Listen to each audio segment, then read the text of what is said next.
James Rollins, a decorated Army veteran, arrives at Crestwood College to help his daughter Emma move in. Parking briefly in a fire lane, he's confronted by campus security. Despite his calm explanation, police escalate, tasing him in front of Emma and shocked students. The viral video ignites national outrage, exposing a raw wound, a nation that honors veterans in words but fails them in deeds. As hashtags trend and protests swell, James's quiet dignity becomes a rallying cry. Will this spark lasting change or fade into another forgotten headline? The country holds its breath. Join us in amplifying stories like James Rollins's that demand justice and respect for veterans. Subscribe, share, and support our channel to keep these voices heard. Together, we can push for real change and honor those who served. Click now to stand with us. Your support matters. The old pickup truck had barely shuddered to a halt, its engine still ticking, when a campus security officer strode toward it, his clipboard clutched like a shield. James Rollins, a 74-year-old Army veteran with hands calloused from decades of service, was in the middle of helping his daughter Emma move into her freshman dorm. Two worn cardboard boxes packed with her favorite books and thrift store sweaters sat in the truck bed. James wasn't making a fuss, his voice low and steady as always, his gray-blue eyes calm under the brim of his faded cap. The officer's warning came sharp and quick. Move the truck or there'd be consequences.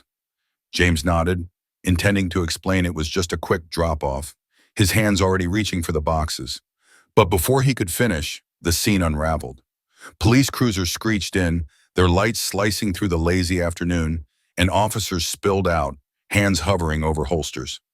"Step away from the vehicle," one shouted, his voice cutting through the air. James's chest tightened, not with fear, but with a weary disbelief. "She's my daughter," he said, pointing toward Emma, who stood nearby, her face pale with shock. "I'm just helping her move in." His words, measured and sincere, hung unanswered. Then came the taser's crackle, a sound like lightning splitting a tree. The barbs buried into his chest, and James's body folded, hitting the concrete with a dull thud.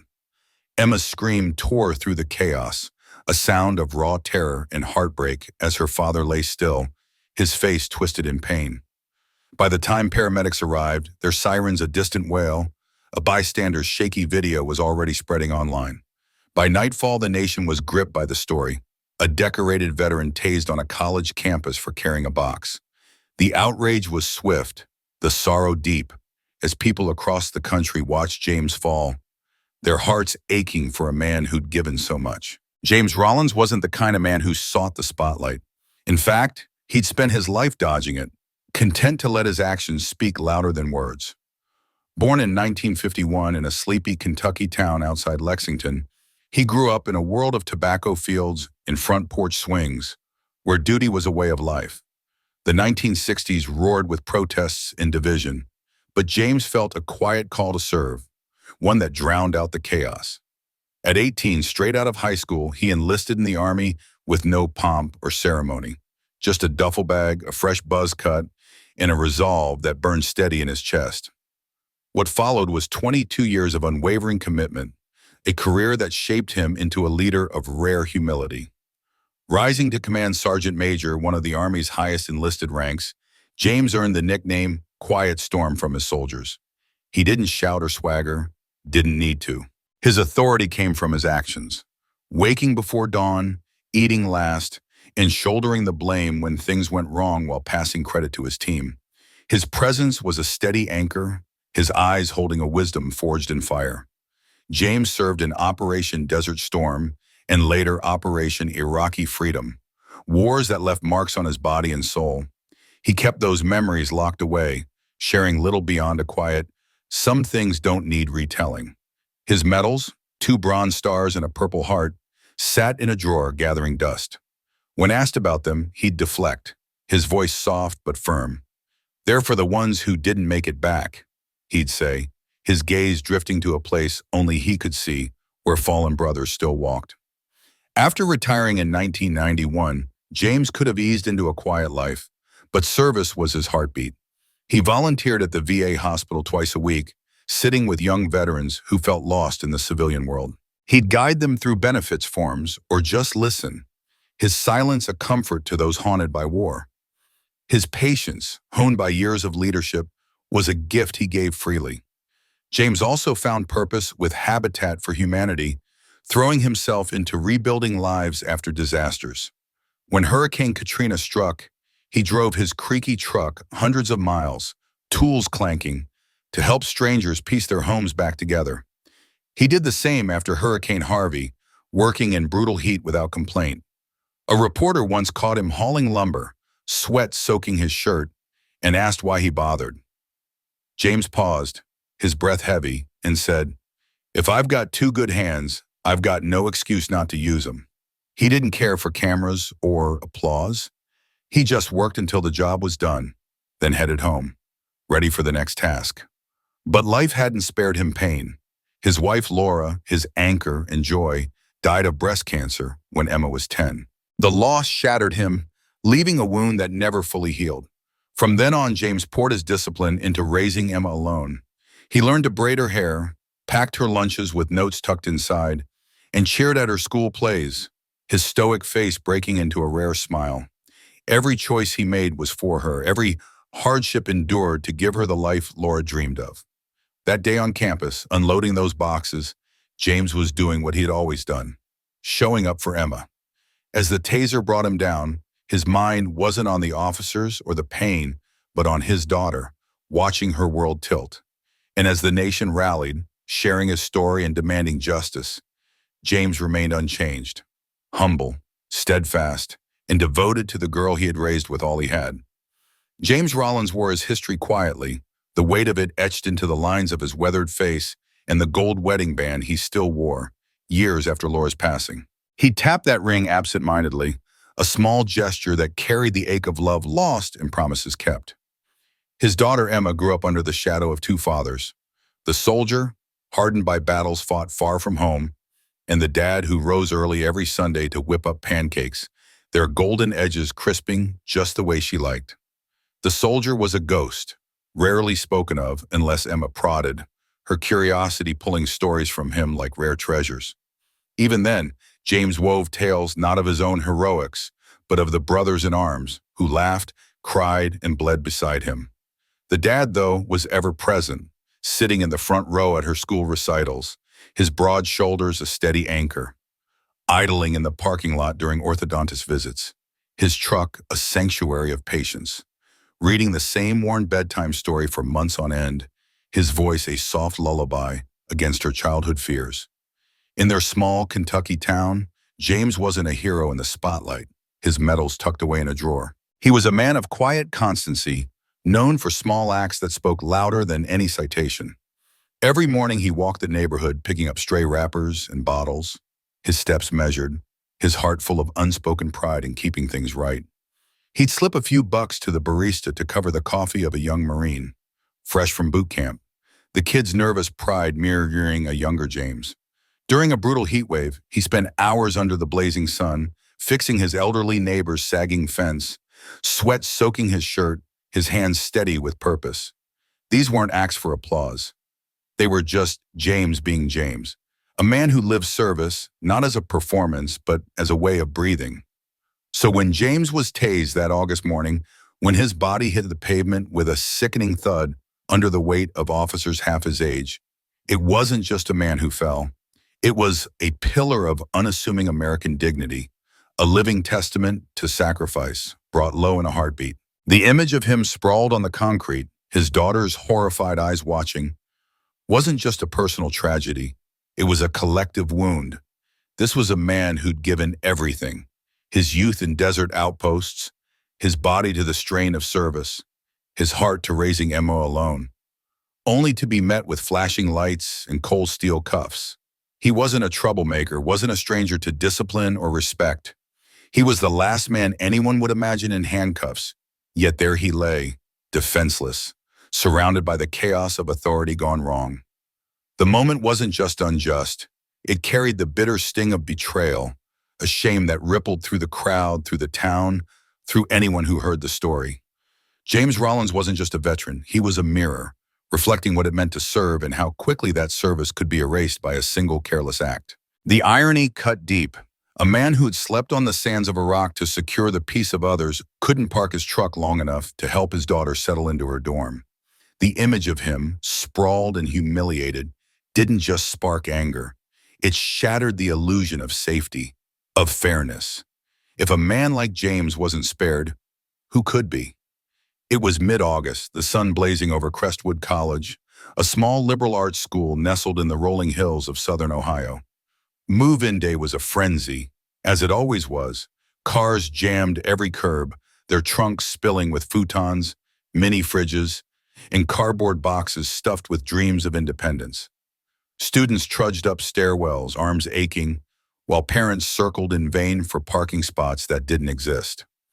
James had driven 7 hours from Kentucky, his old truck rattling but reliable, to deliver Emma, his only child, a freshman psychology major with a partial scholarship and a stubborn streak he secretly admired. She'd pleaded with him to keep it simple. "Dad, I've got this. Just drop me off and go," she'd said, her voice a mix of teenage bravado and quiet gratitude. But James wouldn't hear it. He'd looked at her with that steady gaze, the one that had calmed her through bike wrecks and bad dreams, and said, "I'm not leaving until I know you're settled." They pulled into campus just before the lunch rush, the air thick with heat and the hum of case. Every parking lot was packed, cars double parked, parents waving frantically for spots. After 2 fruitless loops, James eased his truck near the back entrance of Emma's dorm. A sign read, "No parking, service vehicles only." But he wasn't alone. Half a dozen other parents had done the same, their cars idling like a makeshift convoy of love and logistics. James figured he'd be quick. 2 boxes, 10 minutes, and he'd be gone, leaving Emma to her new chapter. He stepped out, his boots hitting the pavement, and reached for the last of her things, his heart heavy with pride and the quiet ache of letting go. The late summer sun beat down on the university parking lot, glinting off the battered pickup truck where James stood, sweat beading on his forehead. He hefted a heavy cardboard box labeled "Books, Laptops, Important Stuff" from the truck bed, his calloused hands gripping the worn edges. His daughter Emma stood nearby, cradling a smaller box, her face a mix of excitement and nervous anticipation. This was her first day moving into the dorms, a milestone that filled James with pride but also a quiet ache. He'd spent years in dusty deserts, clutching a rifle, dreaming of moments like this, helping his only child start her future. Now, here he was, trying to hold on to the fleeting normalcy of the day. As James adjusted the box in his arms, a campus security guard approached, his boots scuffing softly against the asphalt. The guard's face was calm, almost apologetic, but his eyes flicked to the truck parked in the fire lane. He didn't raise his voice or make demands, just gestured toward the faded sign bolted to a pole nearby. "Sir, this is a fire lane. I'll need you to move your vehicle." His tone was professional, but there was an undercurrent of firmness that made James's stomach tighten. He nodded, forcing a polite smile. "I hear you. Just need 2 minutes to get my daughter's stuff inside, and I'll be out of here faster than you can walk back to your post." The words came out light, almost playful, but inside, James felt a flicker of irritation. Couldn't the guy see he was just a dad trying to do right by his kid? The guard tilted his head, murmured something into his radio, and stepped back without pushing further. James let out a slow breath, brushing off the exchange. It was nothing, he told himself, just a guy doing his job. He turned to Emma, who was watching the interaction with awed, uncertain eyes.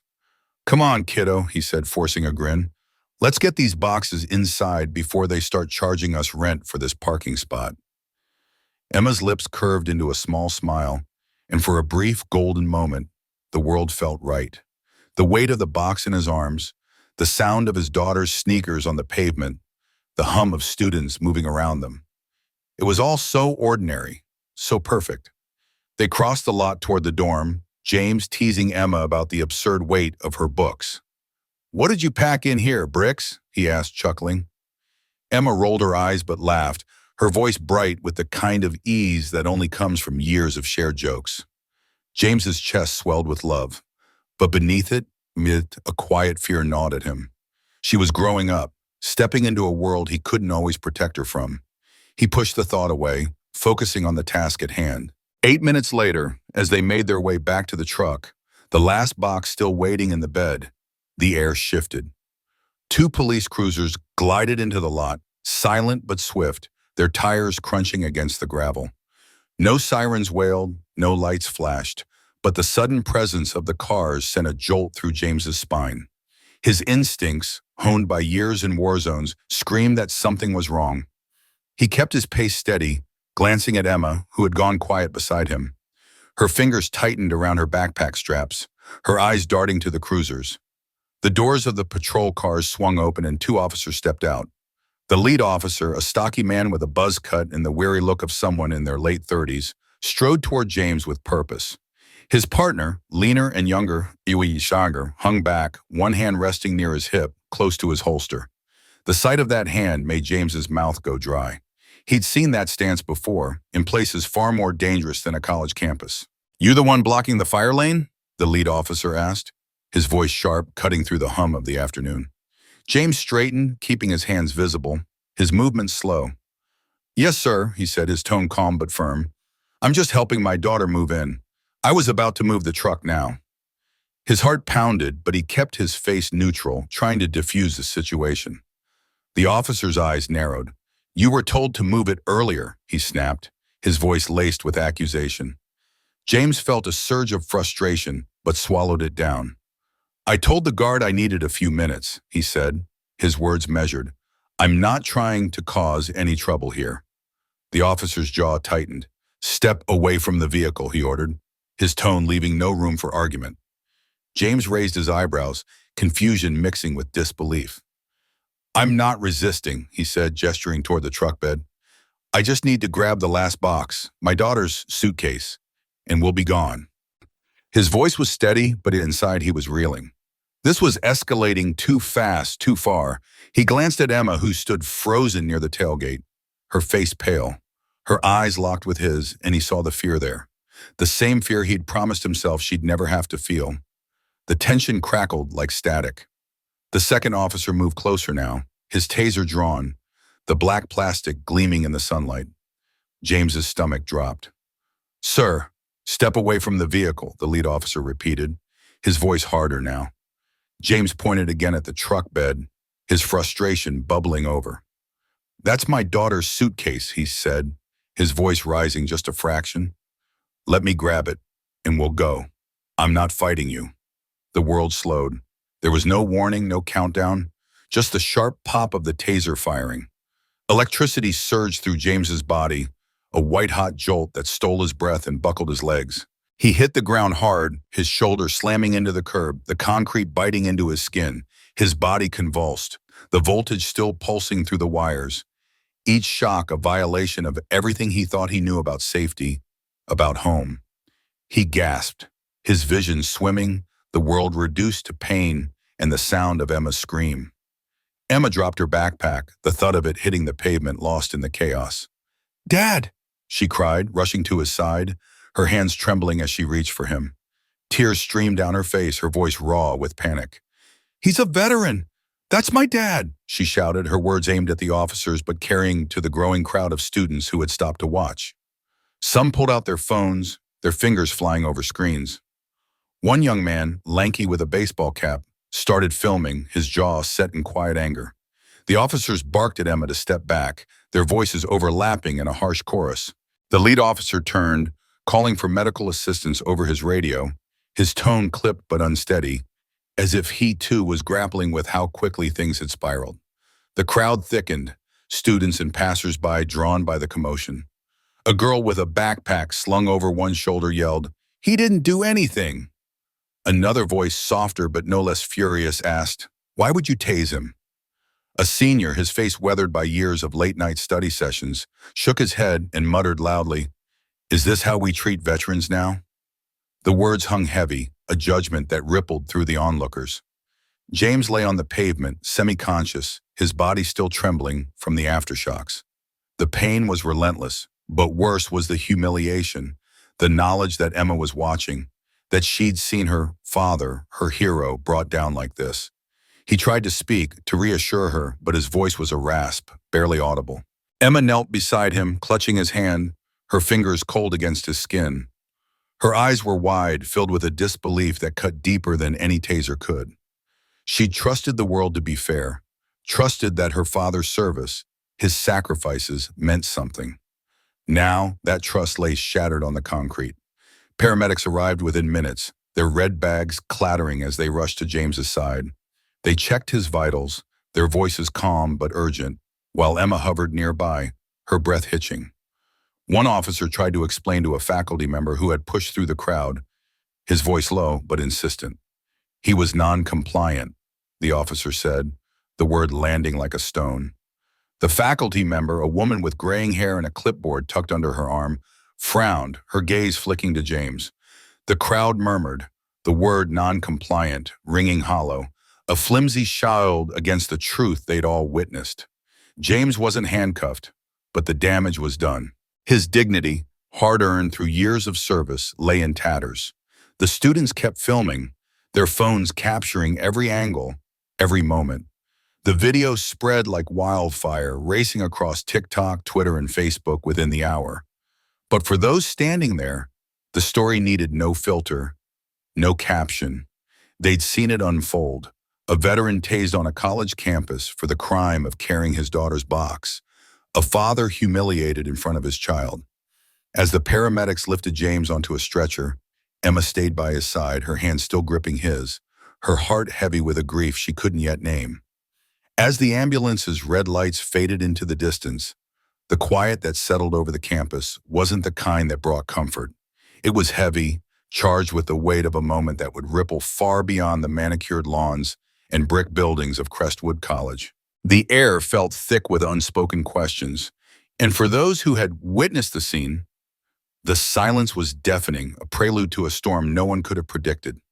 By the time the sun dipped below the horizon that evening, a video had already begun its relentless march across the internet.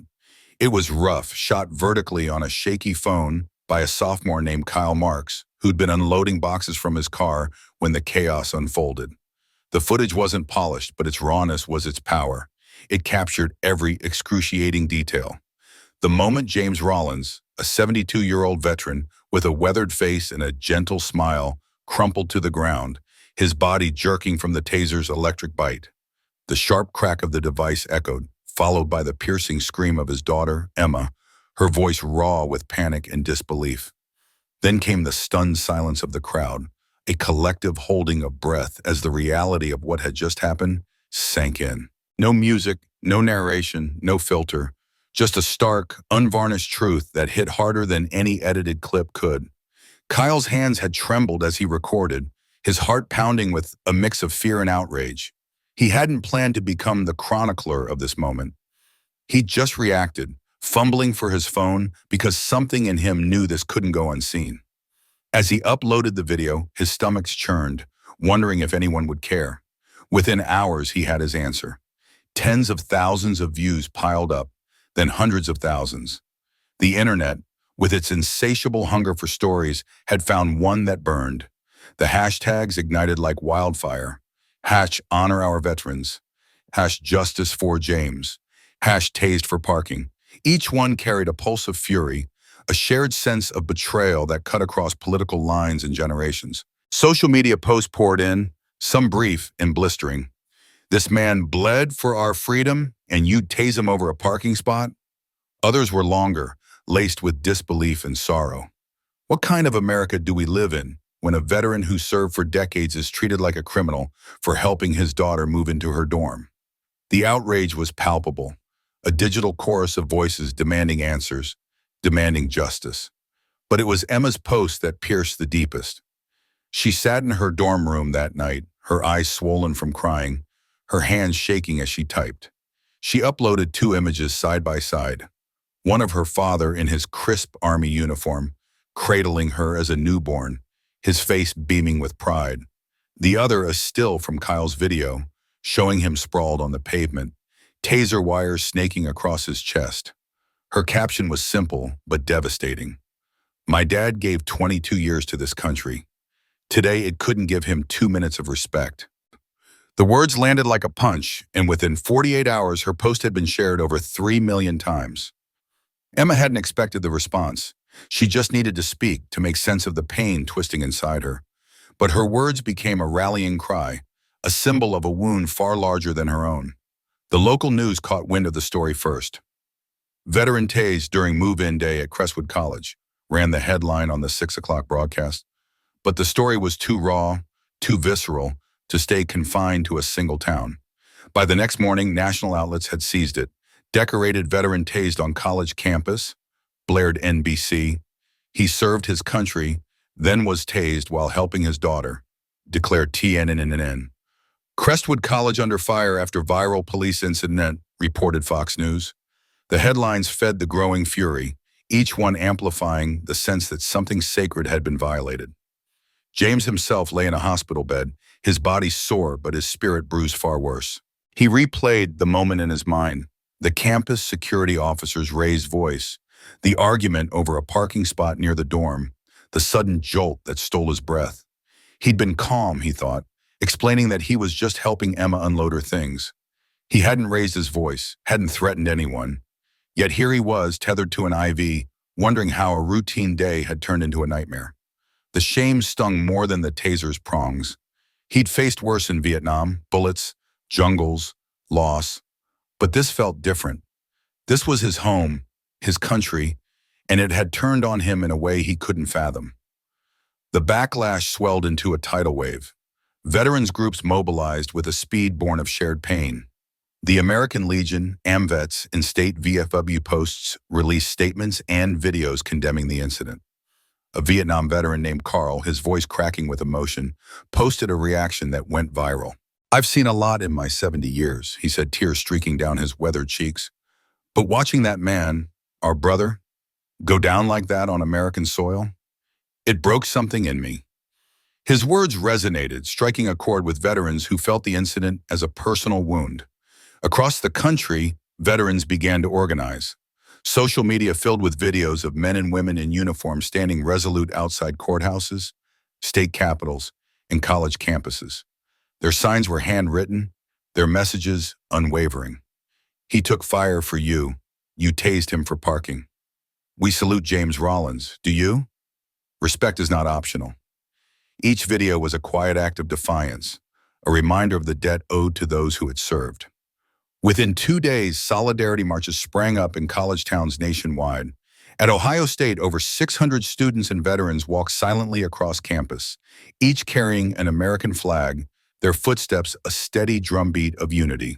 Similar scenes unfolded in Pennsylvania, Texas, and California, where communities gathered to honor James and demand accountability. Outside Crestwood College, 30 motorcycle-riding veterans formed a line along the main entrance. They didn't shout or wave signs. They simply stood, saluting every student who passed. Their presence was a statement louder than words, calm, dignified, and impossible to ignore. The veterans of foreign wars issued a rare national statement, its tone firm and unyielding. This was not merely a procedural error. It was an act of disrespect, plain and simple. The words carried weight, echoing the sentiments of millions who had seen the video and felt the sting of betrayal. Even politicians couldn't sidestep the uproar. Retired Colonel Andrew Matz appeared on CNN, his jaw tight with restrained anger. "That wasn't just a taser to James Rollins," he said, his voice steady but fierce. "That was a taser to every veteran who gave this country everything they had. If we stay silent now, we're telling every soldier, every sailor, every airman that their sacrifice doesn't matter." His words were quoted endlessly, becoming a touchstone for the movement that had erupted. For Emma, the whirlwind was overwhelming. She hadn't meant to start a revolution. She just wanted her father to be seen, to be honored for the man he was. But as she read the messages pouring in, stories from other veterans, letters from strangers who called her dad a hero, she felt a flicker of hope amid the pain. Maybe, she thought, this could change something. Maybe her father's humiliation wouldn't be in vain. For James, the outpouring was humbling but bittersweet. He didn't want to be a symbol. He just wanted to take his daughter to college, to see her start her new chapter. Yet as he watched the news from his hospital room, saw the flags waving and the veterans standing tall, he felt a quiet pride, not for himself but for the country he'd served, a country that, despite its flaws, still had a heart that could beat for justice. In the quiet hum of a late summer afternoon, James Rollins, a man whose life had been etched by service and sacrifice, found himself at the heart of a storm that would ripple far beyond the manicured lawns of Crestwood College. A decorated veteran, James carried the weight of his past with a quiet dignity, his broad shoulders bearing the invisible scars of battles fought overseas. He had come to the campus that day not as a soldier, but as a father driven by a fierce love for his daughter, Emma, who was navigating the turbulent waters of her freshman year. What began as a simple act of parental care, helping Emma settle a dispute with campus security over a parking issue, spiraled into an incident that would sear itself into the national consciousness. James had always been a man of action, not words. His heart pounded with a mix of protectiveness and frustration as he stood by Emma, his voice steady but firm, trying to de-escalate the situation. He thought of the countless times he'd faced danger abroad, never imagining that here, on a college campus, he'd be met with such hostility. The campus officers, trained but seemingly unprepared for nuance, saw not a father, not a veteran, but a challenge. In a moment that felt like a betrayal of everything James had fought for, one officer drew a taser. The sharp crackle of electricity cut through the air, and James crumpled to the ground, his daughter's scream echoing in his ears. The pain was physical, yes, but the deeper wound was the humiliation, the sense of being reduced from a hero to a threat in the blink of an eye. Emma stood frozen, her heart shattering as she watched her father fall. He was her rock, the man who had taught her to stand tall, to face the world with courage. Now he lay on the ground, his dignity stripped away by those meant to protect. Her grief was raw, a churning mix of anger and helplessness, but beneath it burned a fierce resolve. She wouldn't let this moment define him or her. As students gathered, phones recording, whispers spreading, Emma felt the weight of their stares, a mix of pity and outrage. She wanted to scream, to demand answers, but all she could do was kneel beside her hand gripping his, willing him to know she was there. By the end of that week, James Rollins was no longer just a man. His name had become a rallying cry, his face a symbol of a broader reckoning. The incident wasn't just about a single moment of injustice. It cracked open a conversation about how a nation treats those who have served it. Parades with waving flags and polished plaques felt hollow when a veteran could be tasered while trying to protect his child. The question wasn't just about campus policies or overzealous policing. It was about the soul of a country. Did respect for veterans extend beyond ceremonies into the messy reality of everyday life? The incident struck a nerve, exposing fault lines in the national character that many had preferred to ignore. 3 days later, the president of Crestwood College, Dr. Evelyn Harper, stood behind a polished podium in the university's grand rotunda. The marble walls gleamed under the weight of history, but today they seemed cold, unyielding. Cameras flashed like lightning, and students crowded the hallways, their phones held high, capturing every word. Dr. Harper's voice trembled slightly as she spoke, her carefully chosen words meant to convey sincerity. "We deeply regret the incident involving Mr. James Rollins," she said, her hands gripping the podium. "The officers involved have been placed on administrative leave, and we are conducting a thorough review of our protocols to ensure such an event never happens again." She paused, expecting perhaps a murmur of approval, but the room was silent, the air thick with skepticism. Outside the rotunda, the reaction was swift and unforgiving. Social media erupted, posts and threads dissecting the apology with surgical precision. A top comment under the university's official statement cut deep. "You didn't suspend the taser. You suspended the man who used it. That's not accountability.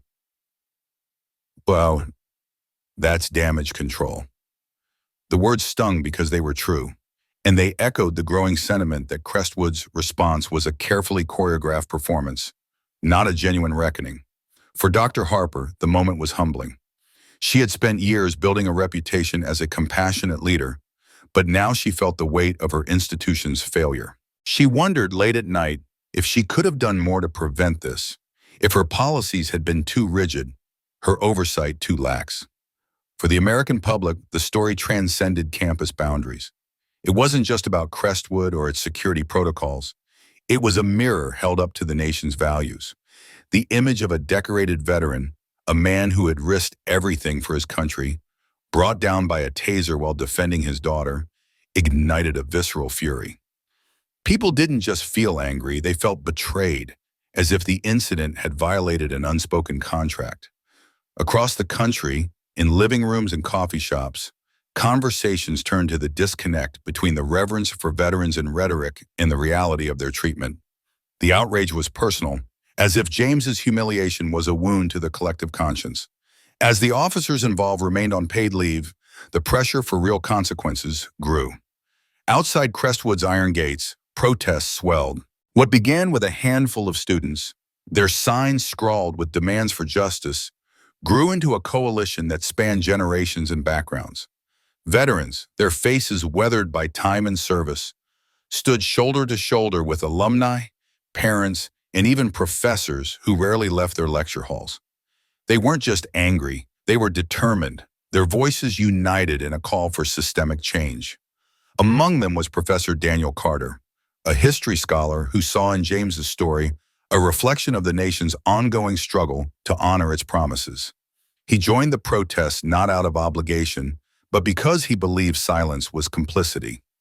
For Emma, the days following the incident were a blur of grief and unexpected grace. She was drowning in the weight of her father's pain, her own anger, and the relentless media attention. Yet, amidst the chaos, she found herself enveloped by a wave of compassion she hadn't anticipated. Letters began arriving at her dorm, first in dozens, then hundreds, then thousands.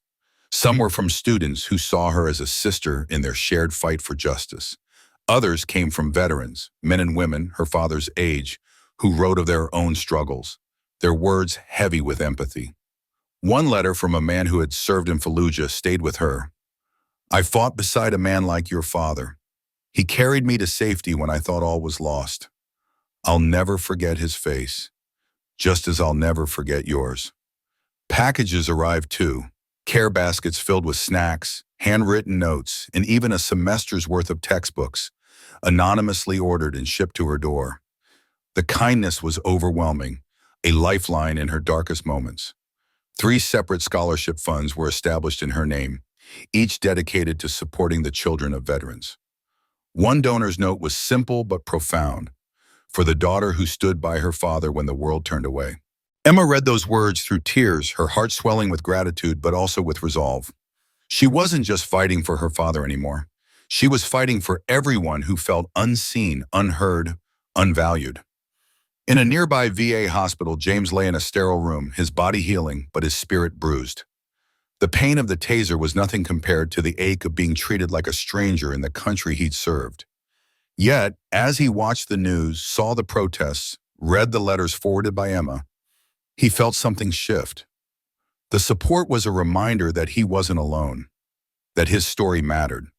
Veterans groups across the country began to mobilize, their efforts extending beyond social media campaigns to tangible action. A petition was launched calling for federal legislation to mandate veteran awareness training for all campus police.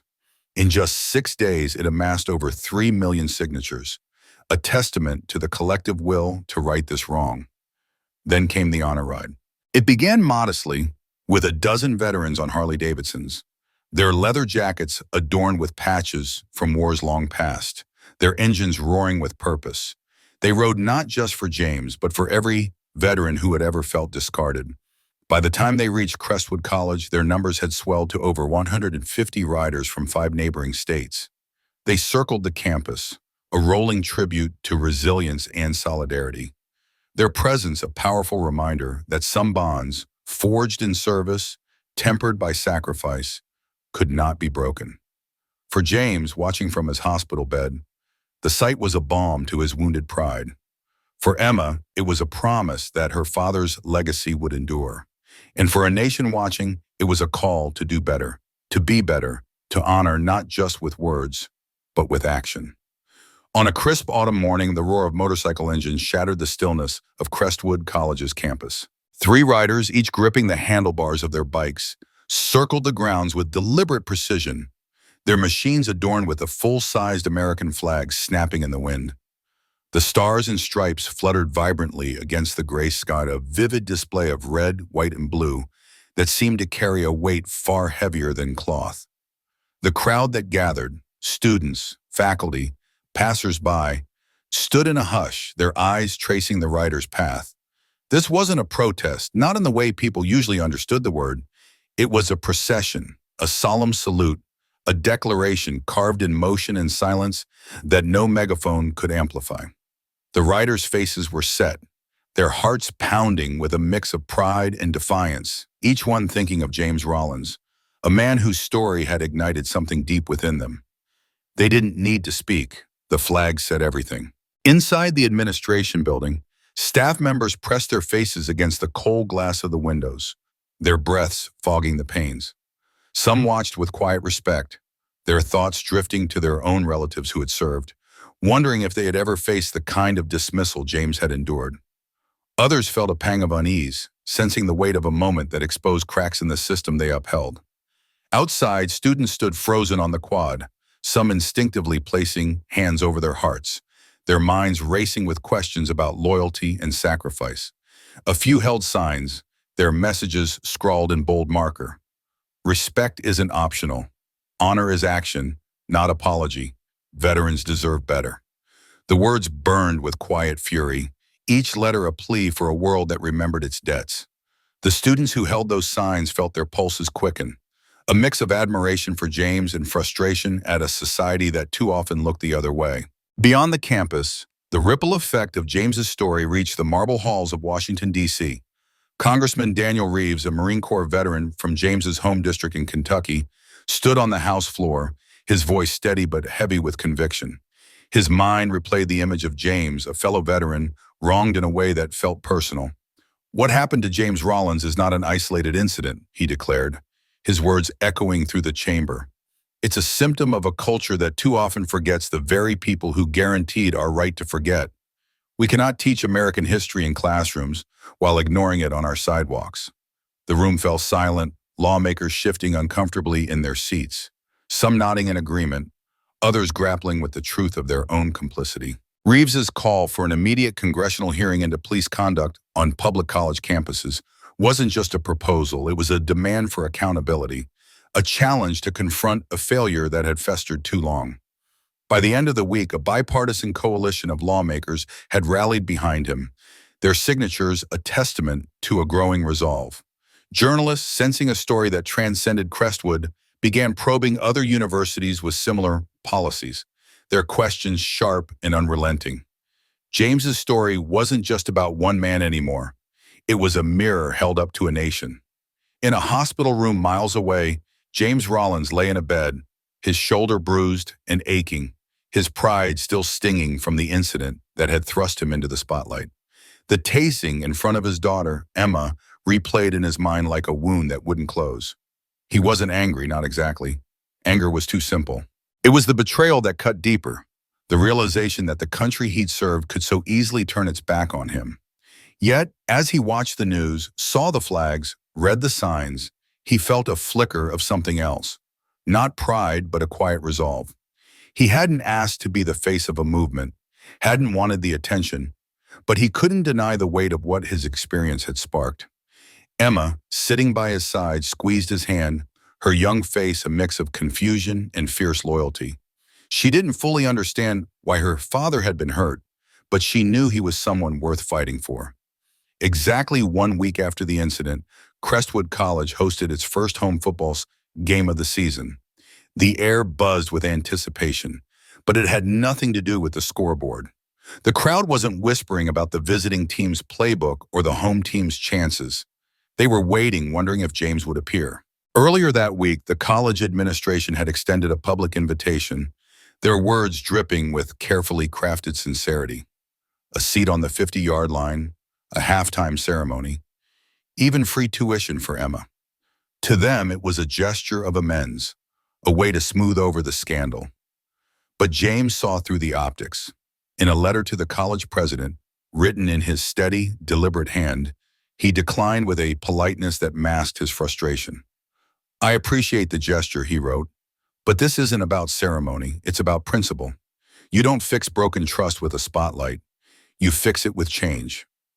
As he sealed the envelope, he felt a quiet strength, a certainty that his stand, however small, mattered more than any applause. James stayed home that day, his hospital room a sanctuary from the noise. But America hadn't forgotten him.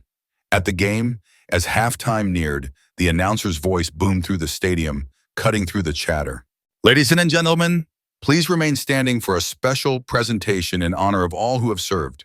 From the far tunnel, 50 uniformed veterans emerged, men and women from every branch of the military, their dress uniforms crisp and gleaming under the stadium lights. They marched in formation, their steps measured, their faces etched with pride and purpose. No music played, no fanfare swelled, just the sound of boots on grass and the collective breath of a crowd holding still. At the 50-yard line, they stopped, turning as one to face the broadcast camera. Slowly, deliberately, they raised their hands in salute, a gesture that carried the weight of their own sacrifices, their own unspoken stories. For a moment, time seemed to pause. The stadium suspended in a silence that spoke louder than words. Each veteran stood not just for themselves, but for James, for every veteran who'd ever felt invisible. Back in Kentucky, James sat upright in his hospital bed, the remote trembling slightly in his hand. Emma leaned against him, her eyes wide as the television screen filled with the image of the veteran's salute. His throat tightened, not with sadness, but with a profound sense of connection. He hadn't asked for this, hadn't wanted to be a symbol, but in that moment he felt seen, not as a hero, but as a man who'd done his duty and deserved better. The country had seen in him something too valuable to ignore, a reminder that honor is earned in quiet sacrifice and sometimes defended with unyielding resolve. As the camera lingered on the veterans, James set the remote down, his heart full, knowing that this moment wasn't just about him. It was about every silent hero, every forgotten promise, and the hope that change, however slow, was finally coming. The television screen flickered with an image that carried a weight far beyond its simplicity, a field where a group of people stood in unison, their hands raised in a solemn salute. It was a moment that radiated quiet strength, a perfect embodiment of respect done with intention and heart. James Rollins, a man whose weathered face told stories he rarely shared, stood at the center of it all, his silence louder than any words could have been.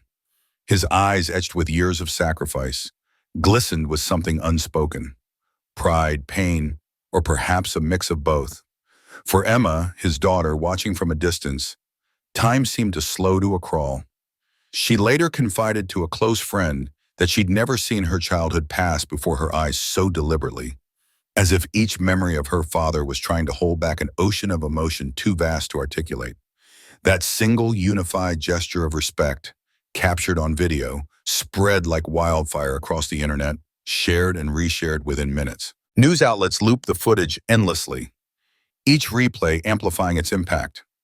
Veterans from every corner of the nation posted it online with a simple caption: "He didn't need to be there to be seen." It was a statement that carried the weight of their collective experience, a reminder of the sacrifices that lingered long after the battles ended. The ripple effect didn't stop there.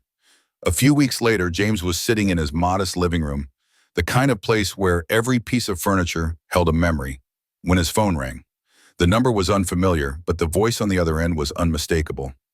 The President of the United States. James's heart raced as he listened, his calloused hands gripping the phone tightly. The conversation was private, shrouded in the kind of intimacy that comes with acknowledging a wrong too deep for public fanfare. When James later spoke of it, he didn't delve into details, but his words were measured and heavy with meaning. "He didn't make excuses," James said, his voice steady but thick with emotion. "He just told me, 'We owe you more than this, and we're going to do better.' That was enough for me."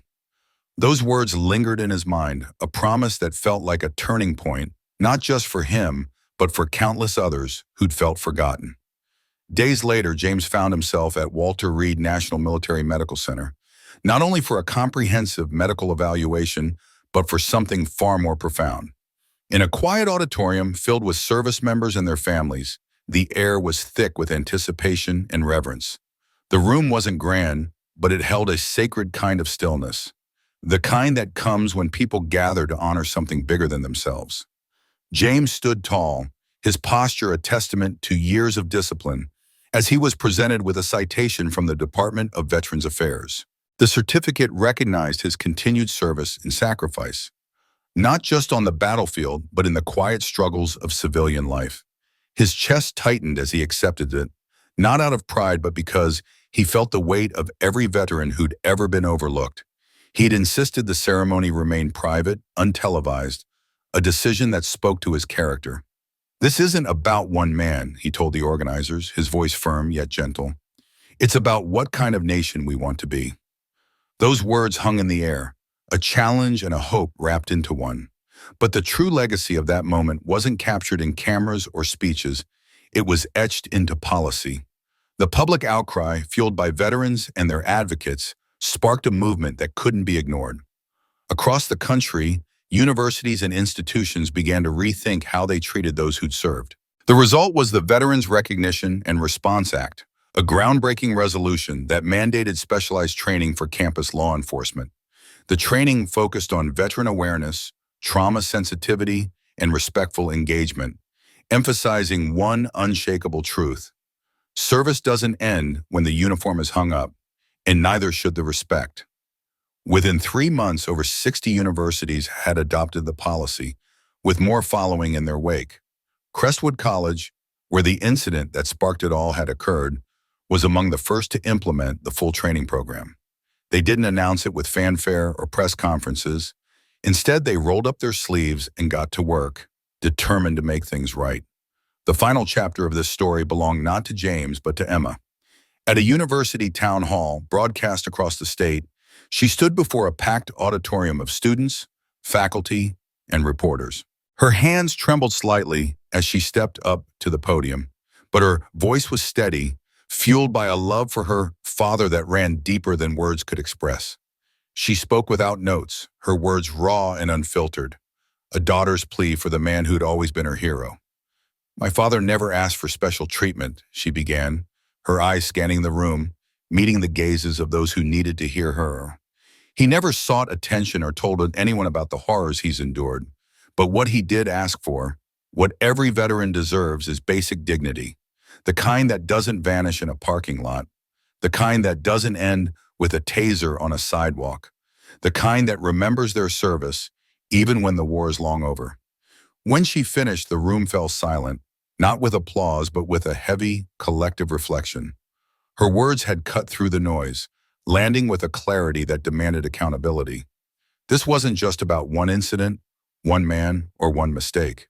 It was about a standard, a promise that a nation had nearly forgotten until James Rollins, with his quiet strength and unyielding dignity, held up a mirror to remind them. His story wasn't about a parking space or a campus officer's error.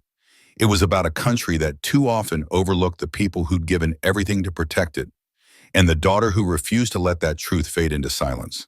James Rollins stood at the front of the pharmacy line, his weathered hands clasped loosely in front of him, his gaze fixed somewhere beyond the cluttered counter.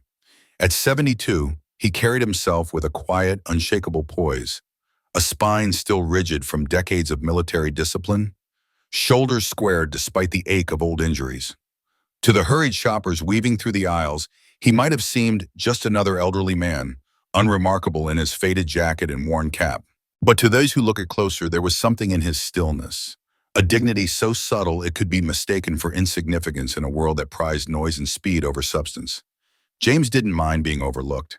He'd never sought the spotlight, not during his 20 years of service, nor in the quiet decades that followed. Yet as he stood there waiting patiently for his prescription, he unknowingly embodied a truth that would soon ripple across a nation. That quiet sacrifice, so easily ignored, holds a weight that demands to be seen. In his mind, James wasn't replaying the moments that had defined him, the long nights in foreign deserts, the weight of a rifle in his hands, the friends he'd lost to wars that now felt like distant history. Instead, he was thinking about simpler things, the garden he'd tend tomorrow, the letter he owed his grandson, the way the evening light filtered through his kitchen window. These were the anchors of his life now, the small joys that kept him steady. He didn't dwell on the medals tucked away in a wooden box under his bed, their shine dulled by time. He didn't trace the faint scars that crisscrossed his arms, relics of battles never captured in photographs. For James, service had been a duty, not a performance. He'd given more than he'd ever taken, and he'd never expected gratitude in return. Yet, as he stood in that line, a flicker of weariness stirred within him, not for himself, but for a world that seemed to have forgotten how to pause and truly see the people in it. The incident that unfolded wasn't dramatic, not at first. A younger man, impatient and distracted, pushed past James, muttering something about slow service. James didn't flinch. He didn't raise his voice or clench his fists. He simply stepped aside, his expression unchanged, as if yielding was second nature. But the moment was caught on a bystander's phone, and within hours the video spread like wildfire across social media. The clip was brief, but it carried a weight that struck a nerve. People saw not just an elderly man being dismissed, but a veteran, a man who'd served quietly without fanfare only to be treated as an inconvenience in a mundane moment. The comments poured in, raw and unfiltered. One veteran wrote, "We're honored in speeches, but pushed aside on sidewalks." Another added, "I didn't fight for applause. I fought so I could come home and not be treated so I'm in the way." The words were heavy with a shared truth, that society's admiration for service often stopped at ceremonies and faded in the grind of daily life. James, unaware of the video's reach, went home that evening as he always did. He sat at his small kitchen table, the hum of the refrigerator filling the silence, and ate a simple meal. His thoughts lingered on the encounter, not out of anger but with a quiet sadness. He wondered when respect had become so selective, reserved for holidays and halftime shows, but absent in ordinary moments. He thought of the younger veterans he'd met at the VA, men and women who carried newer scars but the same unspoken hope, to be seen not as heroes or burdens, but as human beings deserving of basic dignity. James didn't want pity. He didn't want a parade. He wanted only what he'd always believed was owed to everyone, a chance to exist in the world without having to prove his worth twice over.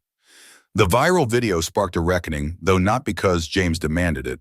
The nation's response came from a deeper place, a collective recognition that something had gone awry. People began to share their own stories, of veterans ignored at grocery stores, of elderly service members dismissed in waiting rooms, of quiet sacrifices overlooked in a culture that valued flash over substance. The outrage was palpable, but it was tempered by introspection. Commenters asked themselves hard questions. Do we still notice the veterans among us? Do we value the understated strength of those who serve without seeking applause? Do we know how to honor sacrifice when it doesn't come with a headline or a hashtag? For every angry post, there was another urging change. Not just apologies, but a shift in how we move through the world. James's strength lay not in confrontation, but in restraint. He hadn't fought back in that pharmacy line, hadn't raised his voice or demanded respect. In his silence, he'd revealed a resilience forged in harder places than a crowded store.